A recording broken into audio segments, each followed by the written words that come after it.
माननीय बाबू सिंह जी राठौड़। सभापति महोदय, आपने मुझे बजट पे बोलने के लिए समय दिया, इसके लिए मैं आपका हृदय से आभारी हूं। धन्यवाद। यह बजट सर्वजन हिताय सर्वजन सुखाय है। पिछली गत कांग्रेस की सरकार ने राजस्थान को गर्त में डुबो दिया और कर्जा तो विरासत में देके गए। इसलिए मैं कहना चाहूँगा, कश्ती चलाने वालों ने जब हार कर दी पतवार, हमें लहर लहर तूफान मिले और मौज मौज मझधार हमें फिर भी दिखाया है हमने, और फिर ये दिखा देंगे सबको। इन हालातों में आता है दरिया करना पार हमें। आपने सुना ही नहीं रफीक साहब आते हैं इधर इधर। आपने सुना ही नहीं, आपके काम की बात आई थी, एक आपके काम की बात आई थी, आपने सुनी नहीं। आपके शेर का जवाब दिया था। सभापति महोदय, भारत की आत्मा गांव में निवास करती है। आज़ादी के 77 साल बाद भी आज भी गांव में पानी, बिजली, सड़क, चिकित्सा, शिक्षा जैसी बुनियादी सुविधाओं से ग्रामीण इलाके वंचित है। पिछली गत कांग्रेस सरकार ने आनन फानन में और पाओ खूब सारी घोषणाओं का अंबार लगाया, और उन घोषणाओं में किसी ने आके बोला कि आप मेरे तहसील कर दो कि चुनाव जीत जाऊंगा। किसी विधायक ने बोला जिला कर दो तो जीत जाऊंगा, मेरे पीएससी कर दो, सीएससी कर दो। बजटीय प्रावधान था नहीं, वित्तीय प्रावधान था नहीं, मानव संसाधन थे नहीं, पदों का सर्जन था नहीं। आओ और एक लेटर बना के ले जाओ और इलाके में बता दो। एक बार मेरे तेना गांव में सीएससी की मांग करी गांव के लोगों ने, तो वहां के एमएलए साहब ने कहा कि ऐसा अस्पताल बनाएंगे कि सड़क के बाहर खड़े होकर अस्पताल को देखोगे तो मरीज ठीक हो जाएगा। ऐसे अस्पताल बनाए। हाँ, ऐसा ही बना हुआ वहां पे। आपका कोई बीमार हो तो भेज देना। तो सभापति महोदय, जिले बनाए, तहसील बनाई, उप तहसील बनाई, पीएससी बनाए, सीएससी बनाए, लेकिन मेरा ये कहना है कि घोषणाएं चाहे ये सरकार करे चाहे हमारी सरकार करे, लेकिन वहां पर जनता को राहत मिलनी चाहिए। अब जो जिले बनाए राजनीतिक लाभ के लिए, जहां राजनीतिक लाभ होता है वहां जनता समझती है, और चुनाव के समय में कोई घोषणा करे तो लोगों को लगता है कि हमें प्रलोभन देने के लिए लोक लुभावनी घोषणा है। लेकिन जब पहले वर्ष में घोषणाएं की जाती है तो वो सरकार का दर्पण होता है, और 5 साल का विजन होता है कि ये सरकार 5 साल में जनता के भरोसे और विश्वास पर खरी उतरेगी।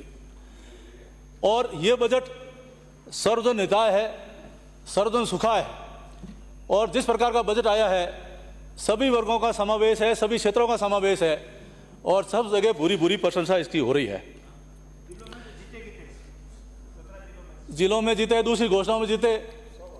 मैं तो सभापति महोदय कहना चाहूँगा कि जैसे पीएससी अस्पताल बनाया तो वहाँ न तो डॉक्टर है न स्टाफ है।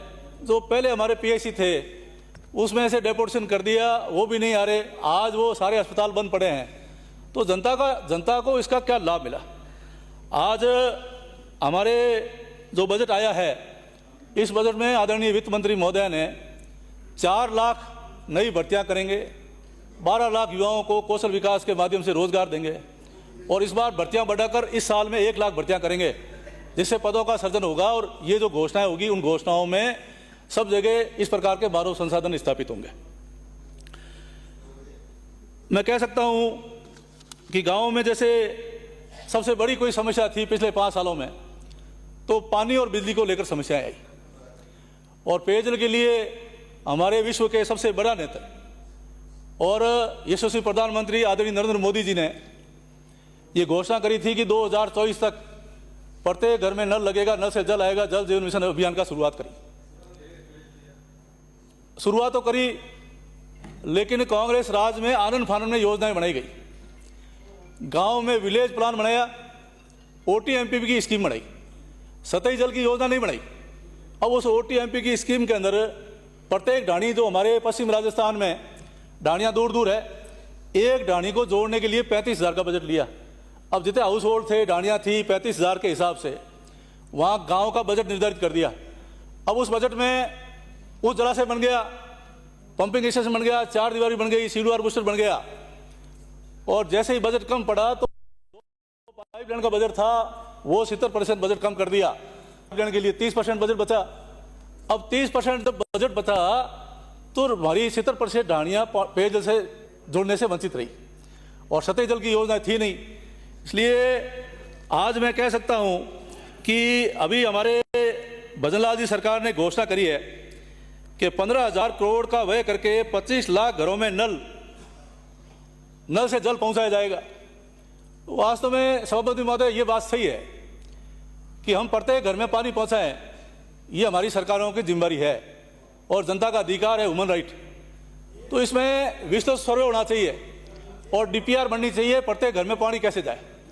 तो मेरी सरकार से मांग है कि सभी विधानसभा में जो ढाणियाँ वंचित रह गई, घर वंचित रह गए, उन सबका विस्तृत सर्वे होना चाहिए, DPR तैयार होनी चाहिए। DPR के आधार पर स्वीकृतियाँ निकल करके जो हमारे मोदी साहब ने 2 साल का समय बढ़ाया, उस 2 साल के अंदर अंदर प्रत्येक घर में पानी पहुँचे। क्योंकि सरकार को 27,000 करोड़ रुपये मिले और 27,000 करोड़ में ऐसी स्थिति कर दी कि जहाँ पर कार्य आदेश हुआ था और जहाँ पेयजल का काम होना था उस जगह पर मेटेरियल पहुँचा नहीं, सामग्री पहुँची नहीं और 80% पैसा पहले उठा लिया। अब धन का दुरुपयोग हुआ और जल जीवन मिशन के अंदर सिर्फ भ्रष्टाचार हुआ। अब ये तो